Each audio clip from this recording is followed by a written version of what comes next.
Good afternoon. I'm Jonathan Capehart, opinion writer for The Washington Post. Welcome to Washington Post Live. The Russian invasion of Ukraine has united the Western alliance in ways unforeseen. One of the ways it has come together is slapping punishing sanctions on Putin and the oligarchs with whom he has a symbiotic relationship. Key to the administration's stance and enforcement is the Treasury Department, and right in the middle of it, the person right in the middle of it joins me right now. He is Deputy Secretary of the Treasury, Wally Adeyemo. Deputy Secretary Adeyemo, welcome to Washington Post Live. Thank you, Jonathan. It's good to see you. Great to see you again, too. So I have to start out by asking you the question that I hear a lot of people asking. They say sanctions are great, but how enforceable are they? Aren't Putin and the oligarchs prepared to avoid such action? So, Jonathan, that's a great question. And I think one thing you said in your intro is true, that Western allies have come together, but it's not only our allies in the West. The coalition we formed to hold Russia accountable for their invasion of Ukraine includes a number of our allies and partners in the East as well. And the reason that sanctions are enforceable is because these countries have come together, and President Putin and his elite and the elites in his country have not only been blocked from access to the US dollar, but to the yen, to the euro, to the pound sterling. Ultimately, the president gave us three objectives in November when we started to work with our allies and partners on designing sanctions in case President Putin invaded. And one was to maximize the impact on Russia while minimizing the impact on our allies and partners. Two was to make sure the sanctions had a significant immediate impact on Russia. And three was to ensure that we degraded Russia's ability to project power into the future. On all three accounts, we've succeeded to date, and we're prepared to do more if President Putin continues his invasion in Ukraine. You know, one of the currencies you did not mention on purpose because they're kind of an ally, and that's the yuan, China. Can you explain why China is taking the actions that it's taking? And by that, I mean sort of rhetorically supporting Putin. But when it comes to big votes like the one in the UN or condemning the invasion or coming to the financial help of Putin and Russia, they don't quite seem to be there. So, Jonathan, I can't explain China's behavior, but I can tell you that China, like other countries, will need to responsibly follow the actions that countries like the United States and our allies are taking. For example, our export controls, which we have implemented that will degrade Russia's power over time. China will have to follow. But in addition to China having to follow the rules that we've put in place, there are a number of things that Russia needs that China can't give them because they don't have them. For example, when you look at the most complex chips, and when I'm talking about chips, I'm talking about semiconductors, you don't have those in China today. They only exist in the United States, and they exist with our allies. And when you look at Russian elites, these Russian elites don't have homes in Beijing. They have homes in London, in the United States, in France. And what we're going to do, and what we've already done, is that we have frozen their assets, and working with our Justice Department colleagues in the United States and ministers around the world, we're going to make sure we can also seize those assets in order to make sure that President Putin can't benefit from these ill-gotten gains in the future. Okay, so I hear what you're saying, but there have been reports. I woke up to reports this morning. They were out last night about Russians moving their super yachts, say, to the Maldives, which the Maldives do not have an extradition treaty with the United States. Are you, meaning the United States, but also the alliance that's formed, are you able to go and capture those assets? How is it possible for you to grab these assets and do all these things when we know that the oligarchs don't necessarily have the property in their own names? Jonathan, that's a great point, and that's partially why we have decided to not only go after the oligarchs themselves, but we've started to also put restrictions on their family members, their known associates, the people that they know, in order to make sure that we're capturing their assets. For example, when we put a sanction on an oligarch and we freeze their assets, their plane may be located in Russia, but once we have frozen their assets, if that plane comes to a Western jurisdiction, comes into the EU, goes to the UK, goes to Japan, we have the ability to freeze and then potentially seize those assets when they come into these countries. We're going to make it hard for them to use the assets going forward, and where possible, we're going to seize those assets in order to make sure that those assets can't continue to be in the service of the Kremlin going forward.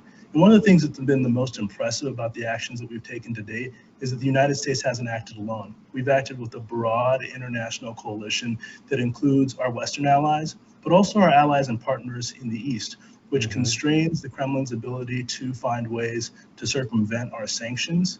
When you look at Russia's economy today, it is in an acute financial crisis because of the actions that we've taken. Anyone who can is trying to take money out of Russia. The Russian central bank has largely shut down their capital markets.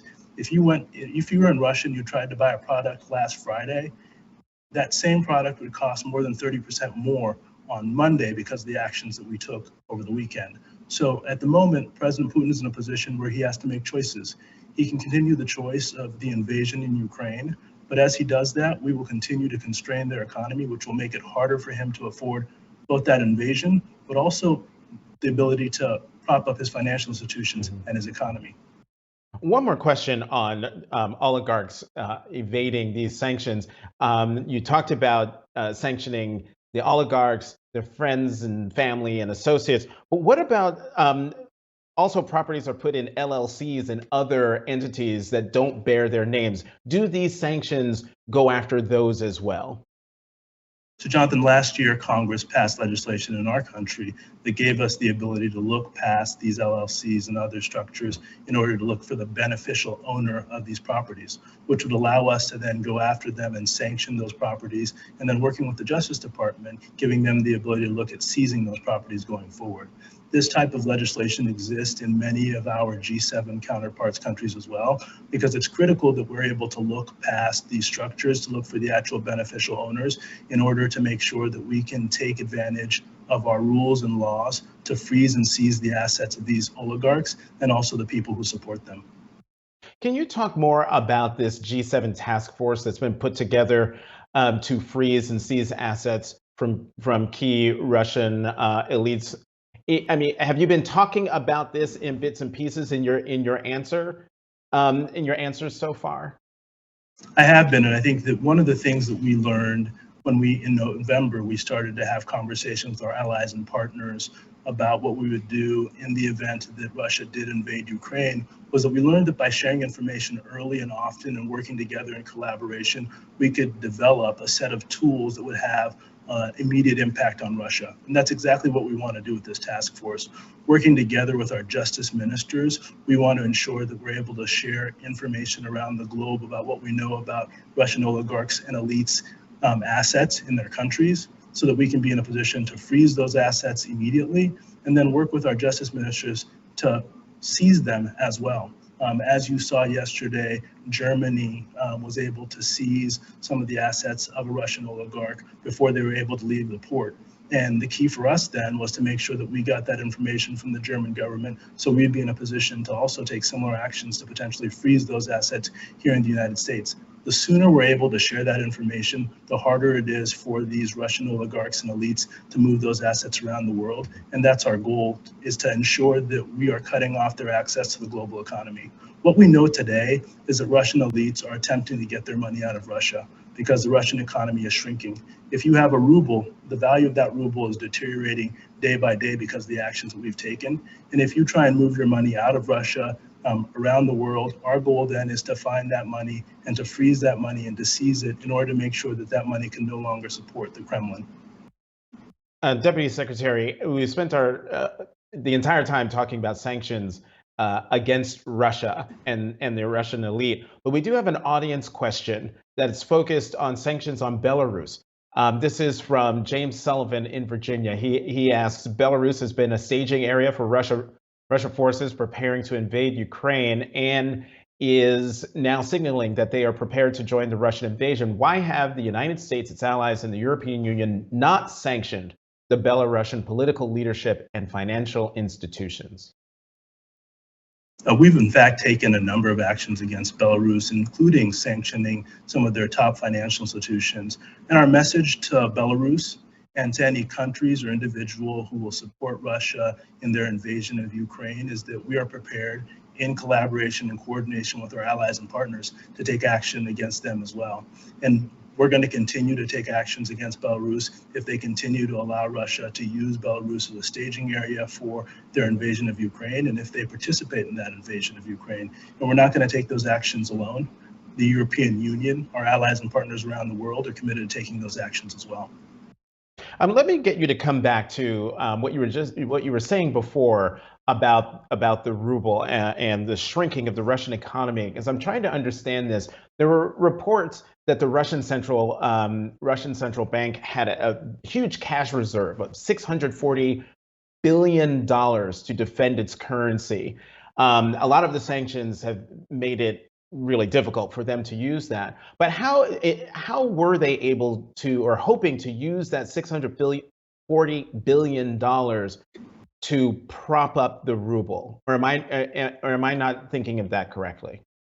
No, you are. You definitely are, Jonathan. And as you know, I was here at Treasury in 2014 when we used sanctions against Russia when they invaded Crimea. And after that, the Russian central bank and the Kremlin decided to build up a war chest in order to better protect their economy in case they decided to take action similar to the actions they're taking today.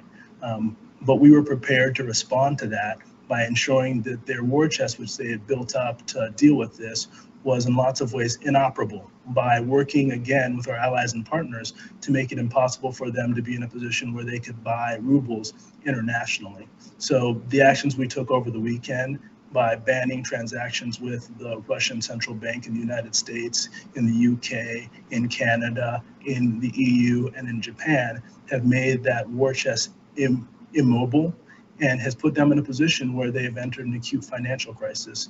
And they have now shut down capital markets because what they saw happening was anyone who could leave Russia's financial system was taking money out so quickly that they couldn't stop it. So now they've shut down their equities trading, debt trading, and they made it incredibly hard for anyone to take money out of Russia.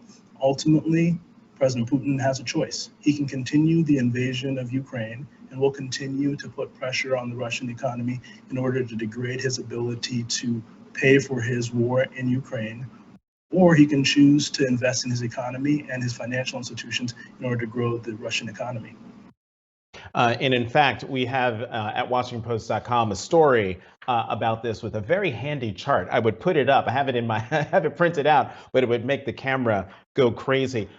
Deputy Secretary, when I woke up Monday morning, there were stories about the fact that the Russian stock market had yet to open since shutting down late last week. Has the Russian stock market reopened? No, Jonathan, it remains closed because of the actions that we've taken, because Russia is afraid that when they open it, anyone who can will take money out of Russia and further deepen the crisis that they're facing now because of the sanctions that we've put in place. And what that means for Russia is that over time, they're going to have less investment in Russia. Their economy is going to shrink. It's going to mean they have fewer resources, both to invest in propping up their financial institutions, but also in paying for their actions in Ukraine and the other actions they're taking around the world to destabilize the global order. So our goal is to ensure that Russia is in a position where they have a choice. The Kremlin can either continue their invasion, and if they do, we will continue to take actions with regard to sanctions, or they can stop their invasion of Ukraine and they can reinvest in their economy and invest in their people.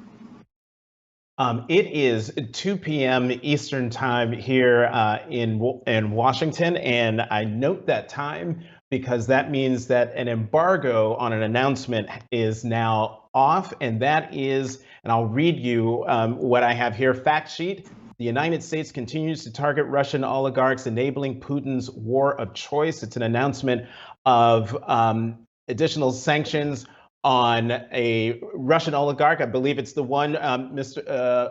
Usmanov, whose yacht was seized by I think it was the German or the French, one of Russia's wealthiest people, Dmitry Peskov, who is Russian President Putin's spokesperson, has been hit with sanctions. There are also visa restrictions on 19 oligarchs and 47 of their family members and close associates.